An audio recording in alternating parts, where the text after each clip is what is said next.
Hey guys, it's Kosi. Welcome back to the 5th episode of cosplaying as a self-igniting mage in this Zero to Hero Fire Mage edition. In the last episode, we finally stepped foot into the key range that truly matters, as we not only attempted our first +10 key, we also timed that while being an absolute equal part of the party. Sort of. We also gathered the other biz kind of trinket from dungeons while getting packed on the damage shards by a guy who tamed more elements than the last airbender. And then we ultimately engaged in the blood sport of WoW, that is, comparing wieners to other people that play the same spec. But because I just gave you the tip, naughty, or a little bit of a tease there, we will dive into what really happened in that Necrotic Wake to answer the lifelong question: will I be able to snuff his flame like I kinda did with Ace? Or will he bust all over me without even asking for consent? What do you mean by that? Though, furthermore, we will attempt a lot more keys this time, where the occasional professional dirt napper in T-Breaker El Cuso Grande will do his thing.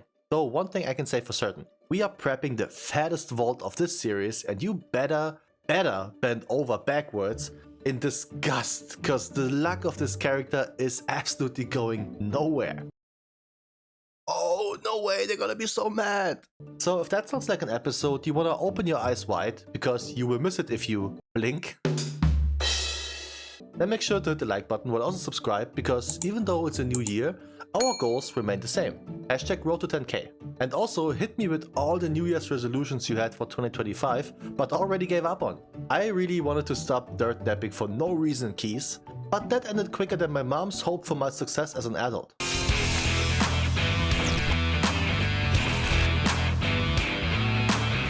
So we ended on the Necrotic Wake 10, which is only our second +10 ever on the Mage, and just because I'm here to assert dominance over the pathetic attempt to steal my thunder, I got myself a second Fire Mage. I did show you how he passed me and schooled me on the first boss, but that's just half of the truth. So we started off putting in some work, with a slight difference in damage. Mind you, he does play the Ignite build, which is actually quite nice for Necrotic Wake, while I play a cheeky build to potentially snipe more damage. But first, as we started the first boss, the Fire Mage Hive Mind kicked in and we both decided to take the frontal. Granted, I moved into him, however, standing ahead of where you wanna go is just not the play. Nonetheless, that fight took forever, but luckily the gang was able to get it done. And I swore myself, no more dying, no more messy stuff, just pure pumpage.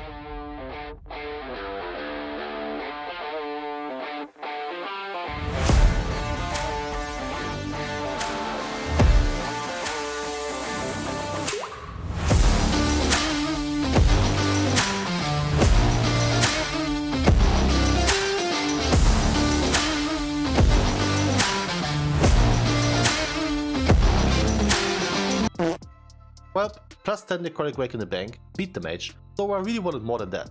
I wasn't satisfied, way too many super annoying and avoidable deaths, and most of them just happened because I got too horny to bust. Okay, I gotta stop saying that. However, I know why you're here. You don't want to see me time keys, beat other mages with equal item level in head-to-head competition, you want to see me fail, don't you? Yes. Well, then how about a quick Dawnbreaker, or Dawnbreaker that is, as I wanted to continue my own keys. One quick thing to mention, these are the gems I'm currently using in my ring when playing fire. We got the Mastery Gem, the 150% effectiveness proc thingy, and actually the Lightning Zapper. Now I can hear you ask, What is this? For what? Why? the truth is, the lightning damage can proc from Ignite as well. And since we do be spreading that to every target, the proc rate is quite solid, and in some dungeons that little lightning did about 10% of my damage. Hashtag worth. Unfortunately, this key took the wrong direction very early on, because we wiped on the first boss due to our tank slightly underestimating the tank buster, that is, the beam. Though I believe in balance when it comes to everything, so even though I was a bit bummed out that arguably the easiest key of the season could go south, I still found joy in learning that there's a flippin' repair on the ship. What the hell, I didn't know that. However, eventually we figured out that underestimating tank busters was the name of the game on this run. It always feels weird when you get a 3-man pre-made party just being goofy like that, but it is what it is. So we quickly had to smash through the Dawnbreaker 8 for another shot at the portal. And while we have that one running in the back, I'd like to quickly advertise something to you. I uploaded a video about my year of 2024 and what's potentially to come this year. And even though some of you don't care about me being a bit self-reflecting and grateful for the support, you should absolutely check it out, as it got some of the highlights of the birthday stream in which we completely dominated the game called Party Animals. Here's a quick teaser.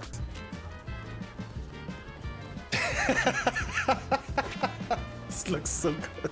I don't even want to change the view. This is hilarious.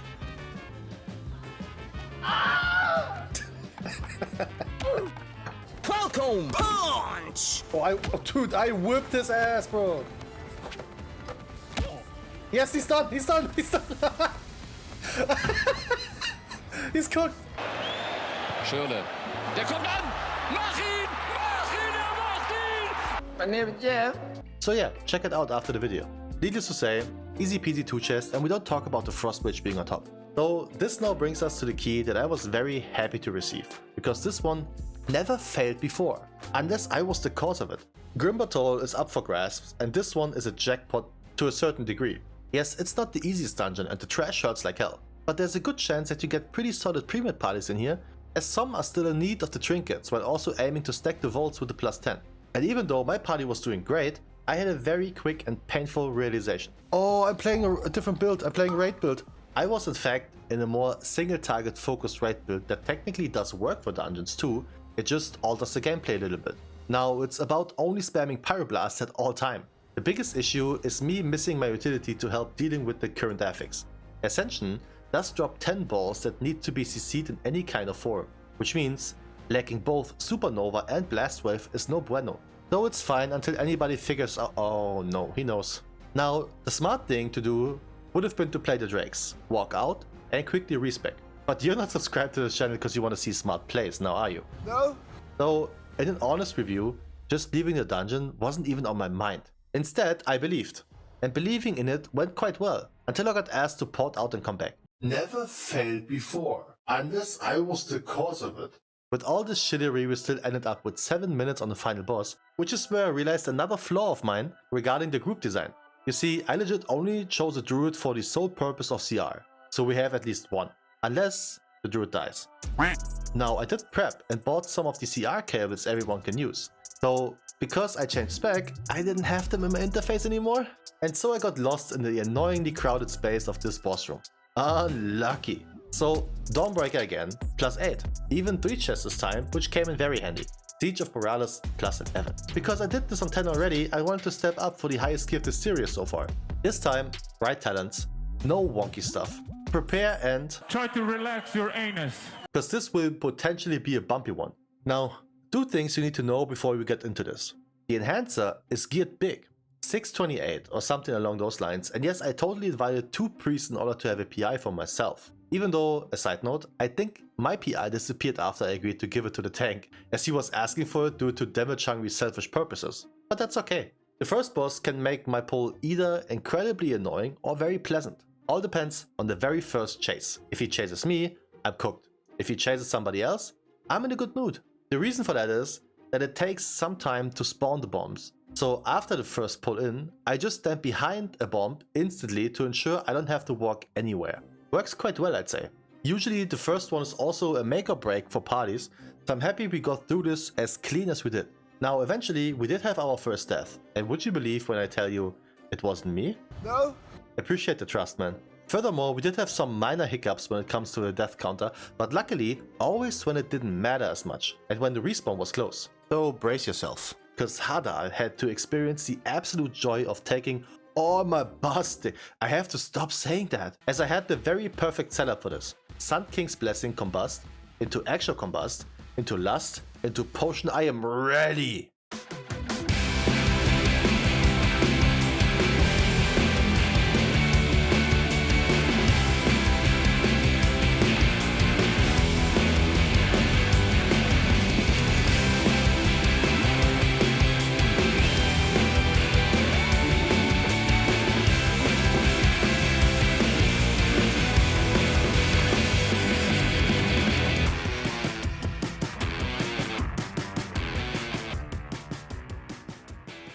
Only the last boss remains, and you already know the drill when you have nothing but gamers. So the moment of truth remains. Will I be top DPS? What do you think?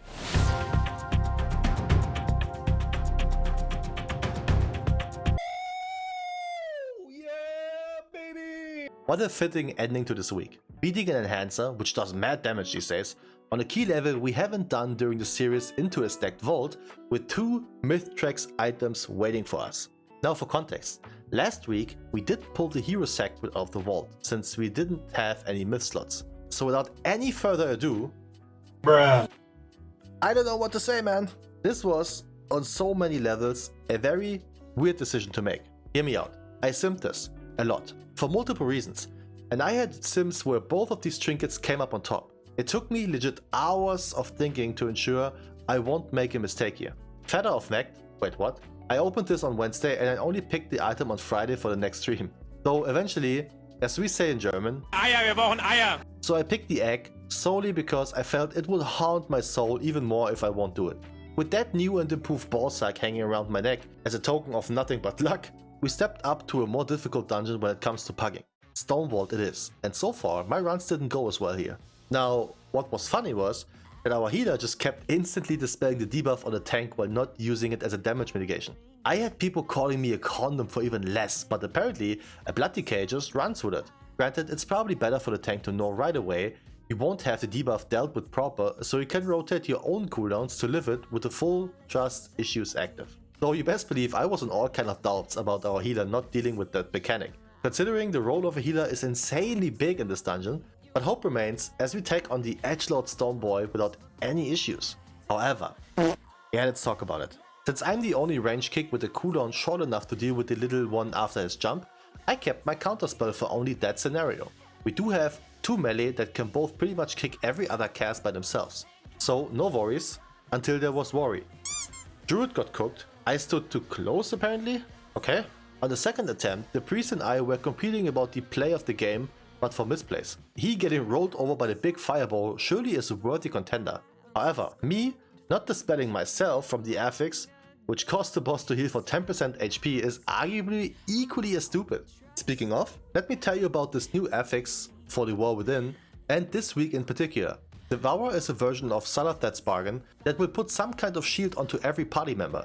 That can only be dealt with by using any kind of dispel. So the curse, which we have as a mage, works just as well as a poison cleanser or a normal dispel. The other way is that you can heal it through, as it gets removed after a certain amount of healing has passed. However, this doesn't work for overhealing, so dispelling is still the better option. By all means, not a healer affix. Help yourself whenever you can, so that's why I said not dispelling was absolutely my bad, and I will not blame a healer for that. So that was key obviously, so we have to redeem ourselves a new one. Nice! With us 2-chesting that thing, we end up with another plus 11, and just because the game is juicy like that sometimes, we end up with another easy one in Mists. And the goal is clear, be top DPS again. And just so I can eliminate half of my competition, I got myself an Orc Evoker.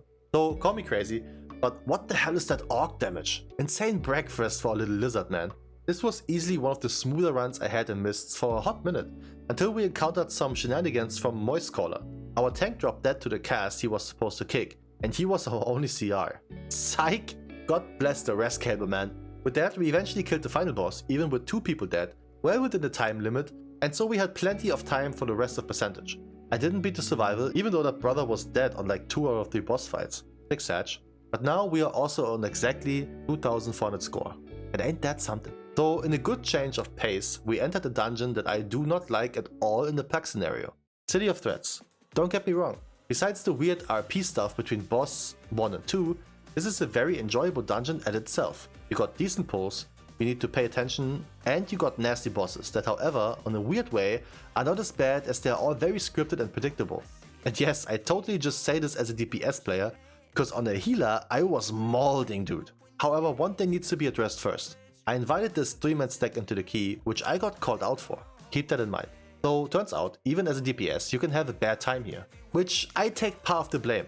You see, was it my mistake the healer died? No. Was it my mistake the tank died to the tank buster, which by the way seems to be an apparent problem that Protpala seems to have? No.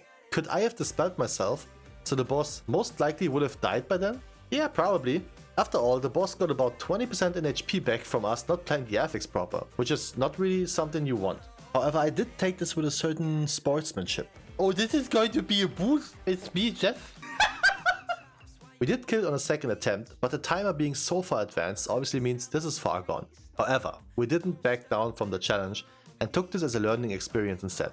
For me personally, I wanted to work through my defensive cooldowns. Both the second and the third boss are very straightforward when it comes to defensives. because the second boss does have 2 phases which both pretty much go for a minute, so you can rotate your cooldowns around that quite easily. Third boss as well. Make sure you always have a fat cooldown ready for the pulse, as that happens every minute as well. The last boss however is Diffy. That bitch hurts more than getting kicked in the nuts. No cap, as the kids say. Unfortunately, our healer wanted to know how it feels to get hit in the said nuts, which left only them 2 to finish the dungeon. With this far ahead of the season, a lot of gamers gotten to a point of solid gear and decent score, and yet still refuse to play the game even on the +10 key it seems. But hey, maybe their concentration also perished, as this was a goner pretty soon, and I can understand that. At least I learned to use my cooldowns a bit, which will come in handy in the future for sure. And positive mindset, surely it's going to be better in this one. Or maybe not.